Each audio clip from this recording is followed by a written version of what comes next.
There it is. Okay, that's hilarious. So first what I can say is that is an impossible piece of brilliance to follow.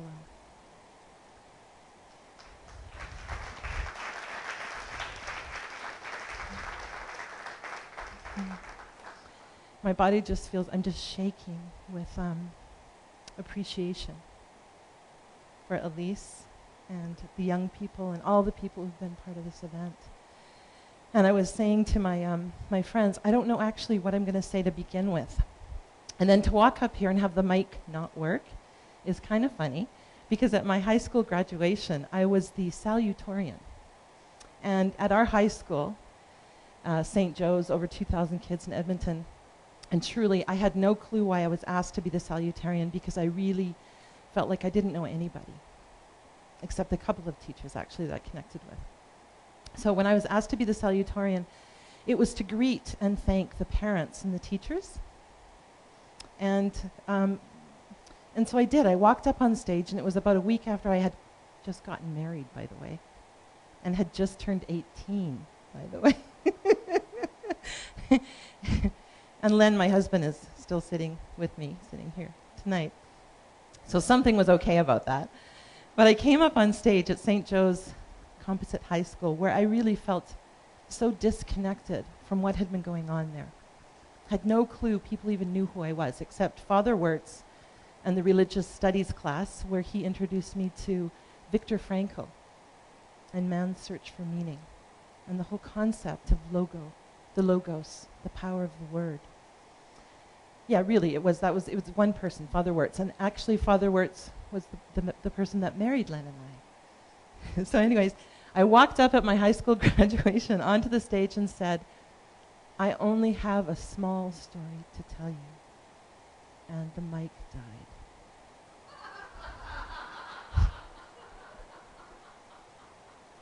died. I have this effect on watches and other electrical appliances sometimes. And that's kind of the truth, I do. But I don't think that was my fault that moment. But it took them about 30 minutes to get it up and running. And then I could tell my little story, which really was based on Khalil Gibran and one of his pieces of poetry. Really, the one on our children are not our children. Our children are not our children. So I feel really blessed in my life to be able to spend time with young people and spend time with people in general. So when I was thinking about today, I thought, okay, what do I have to say? I don't know. All I can share with you is sort of the terror and joy of how I experience being human now, at this time in my life, today. And some of the language around that has come out sounding like growth edge. All right, growth edge. So this is a great time of year to think about that. It's like when you see the leaves just uncurling in the spring, and there's that little edge opening to the world. So growth edge. It also feels like a wound, because we've all had scrapes and scratches and little cuts, right? So a wound, just as it's healing, right? So it's kind of itchy, and it attracts your attention, right? And it's the good, bad kind of itchy. You've got to be careful with it a little bit. In this case, though, it never heals. It's just there, this growth edge of our consciousness, what we know and what we don't know.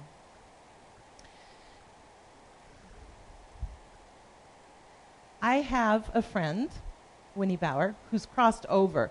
Somebody said, what do you mean crossed over? Well, look, there's a line on the carpet.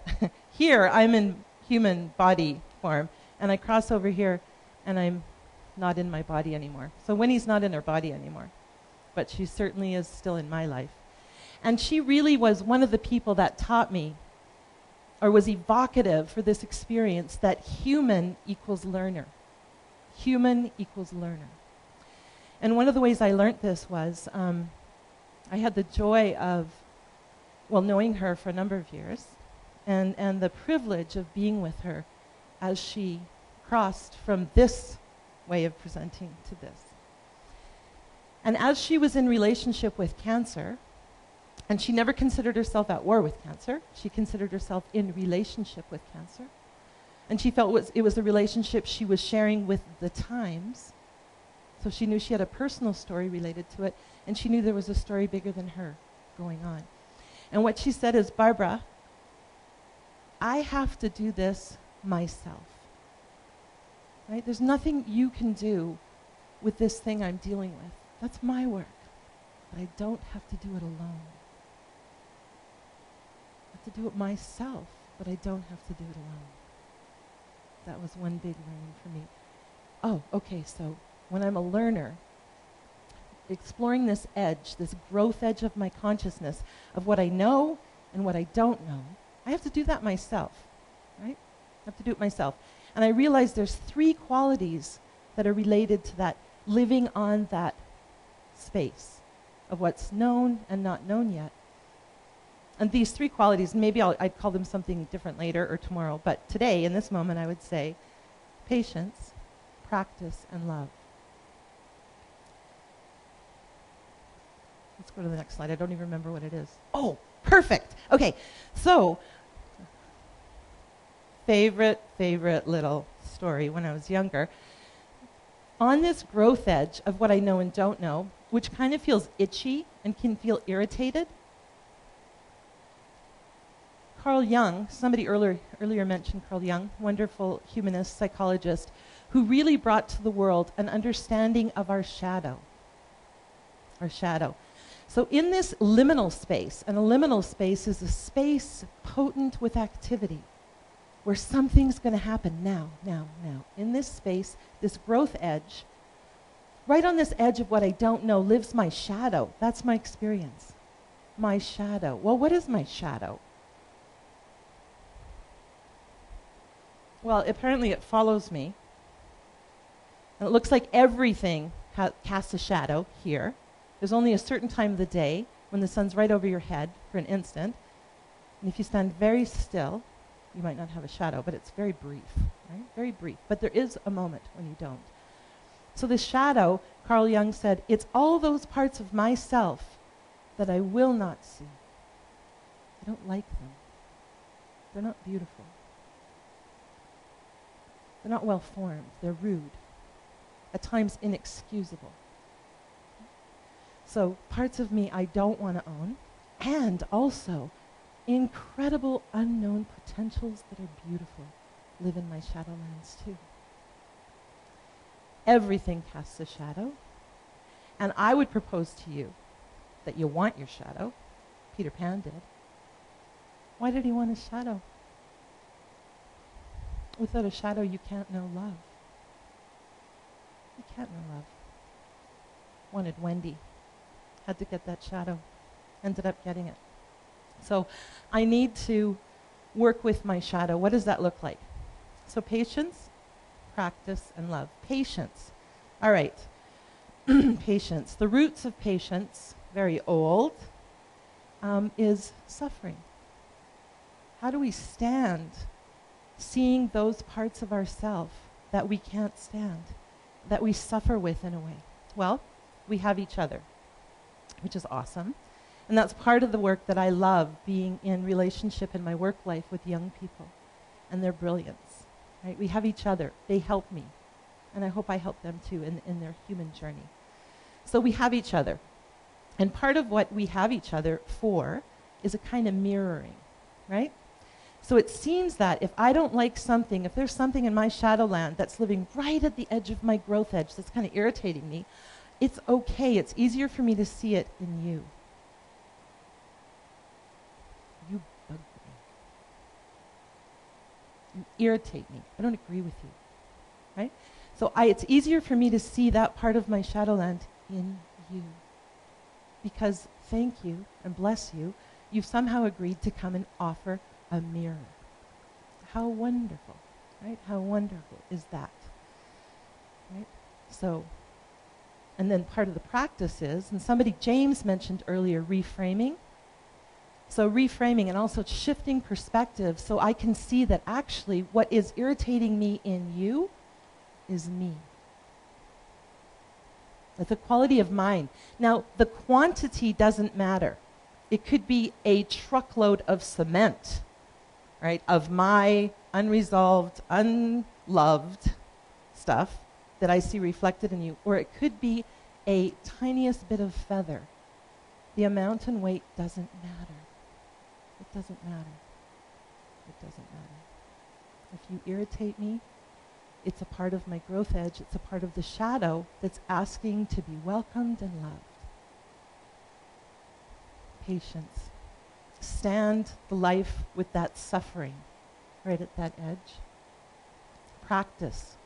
Step outside of my experience and look from a number of different perspectives. How would that look over here? How would that look over here? And the gift of my friends and the people I work with as mirrors. Now, luckily, you're not just mirrors. You're also helpers. Well, you're helping us being a mirror, too. But you're helpers as well. And up on the screen, there's an image that I've borrowed from the Heart Math Institute. And I've been following their work for a number of years. Wonderful science around neurocardiology and just the interaction of the heart to our human experience. So right now, you're sitting in each other's fields. Quite literally. You're sitting in each other's torus, heart-torus field.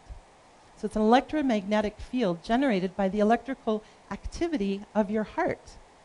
Because the heart is pretty special. It has its own circulatory system, and it has its own electrical system. Some of the young people that know me, I just noticed Emily smiling because it's like, oh God, she's talking about the heart again. I can't believe it. It's true. So you're sitting in each other's heart space. The wonderful thing about that is, I know we've all had the feeling of walking into a room and feeling, so just walking into a room and then feeling, well, we're interacting with space that has substance. Okay, so I walk into the room. Oh. So there's a field I'm meeting, right, that's having an effect. And I can also walk into a room and be uplifted, right? So I can be feeling down. There's a piece of my growth edge, that shadowland that is being reflected, that's irritating me like a wound that won't quite heal. And I might think of, I'm going to call my friend, that one. And I choose that one and I pick up the phone, and within a few sentences, I'm feeling better. So it seems like even over the phone, I can interact with my friend's heart field. Because if my friend is in good shape and is in coherence, so the systems of her body, or his body, are harmoniously dancing together, her presence will help heal me. Her presence will uplift me. Right? So we affect each other. We're mirrors. You bug me. Right? And we're each other's allies. Thank you for being there. Thank you for being there. So, patience with our suffering and with the suffering of others. Practice different points of view. Love. I don't even know what the next picture is. Oh, love. So it's amazing working with young people. And I feel extremely fortunate to work with young people. And part of the work looks like a conversation. And some of the conversation, there was a world philosophy course that my colleague Mark was offering, and Eli was part of, and they were talking, I got invited to have a conversation. I got to present a point of view and kind of defend it, right? And my point of view, what I believed in, was human beings are learners by design, right? Something I felt my whole life and was helped by meeting Brent Cameron and hearing that language, and was alive before then. Human beings are learners by design. And we had this, they wanted to pick holes in in what I had said. And it was fun. Because what came out of it was Eli saying, Barbara, is what you're saying life is learning? And I said, wow, that sounds like it should be the tagline for our school. You just got it. And then we took it further with our Youth Advisory Council, and we said life is learning. And learning is love. And love is life. Learning is love. What does that mean? What does that mean? If all of human activity is learning behavior, is a learning gesture, everything, And if we're learners who know some things and don't know other things about ourselves, and if there's a practice of patience, there's a quality of suffering in being human. There's a quality of practice, which includes a kind of reflecting and trying to see from other points of view. Then I think love is the daily activity of getting up and greeting myself and greeting you over and over and over again. In this exquisite experience of being human and being in learning together. Winnie, who I mentioned at the beginning, my friend, about a day and a half before she breathed herself out of her body, I had been struggling with my own growth edge. I don't know what to do. Okay, like feeling like this is too hard. So feeling like over here, it would be easier if she was finished now and if she was dead. And over here, it's so hard to be with this suffering. And over here, she could spontaneously heal, by the way. So I have to leave space open for that, right? And I'm sure about, 7 other or 9 other positions of, so feeling like, oh man. So I went in early, and there was a book by her bedside, and she was sleeping. So I opened the book up, and it was a story of raccoon. So I just read the story of raccoon to myself. And then Winnie, and I put it back. Didn't say it out loud, just in my own head. Put it aside. And then Winnie woke up, and she just seemed troubled. And so I said, Winnie, is there anything you need to let go of before you leave? And she said, yes. I said, geez. I had planned on doing some work with her with my drum. But my drum was at her house, not at the hospital. And it was about finding her power animal to help her, right? This universal gesture of we have friends, and some of them are animal or spirit animals who help us. I said, don't have my drum. And she said, it's okay. I know what it is. And when you get those shivers, and she's going to say, and you're going, that's impossible that she said, but she does. She says, it's the raccoon. And so I say, Winnie, I want to read you the story that I just read while you were sleeping about raccoon. And this is the story. Raccoon has been sleeping all through the winter. Oh, but his stomach starts to feel hungry. And the spring breeze is bringing the little smell of growing things. And raccoon struggles to open his eyes. Oh, something smells so good. I'm going to find it. He climbs out of his burrow. Where is it? Oh, not the grass. No, not those little flowers. No, there's something better. And I'm going to find it. So raccoon goes up the tree, out onto a branch. It's a fresh egg. In my mouth. Mother eagle comes. Raccoon just has time to under the branch. The egg is so big, raccoon cannot close his mouth. Mother eagle, give me my egg back. I can't even. I'm so hungry. I'm so hungry in the egg. It's so good. I can't close my jaw. 1 hour, 2 hours. Mother, let go. No, I can't even move. I'm so hungry. 1 day, 2 days. Legs are falling asleep. 3 days, 4 days, 5 days, 6 days. Oh, I can't hold on anymore. I'm so hungry. And all of a sudden, what? Little eaglet into the nest. So about a day and a half later, I watched my friend practice not breathing. And in this practice, I really got the feeling of the intensity and the amazing potential of what it is to be in life. The exhilaration when we really are dancing in life, in our strength and our passion, and the absolute terror of looking at that which we do not want to see in ourselves. So as she was practicing not breathing, I practiced with her, so it's like,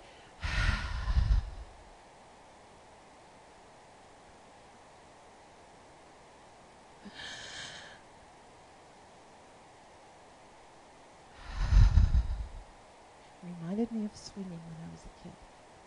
So pumping, then all the way up.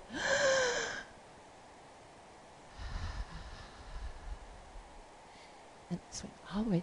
And I felt that exhilaration, like where your head gets fuzzy and everything when you breathe a whole bunch and then let all the air out. And then I felt the terror on the other side of all the air is out and I don't know if I'm going to get more.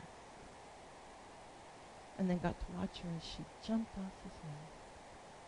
And I realized in the jumping there's no more fear.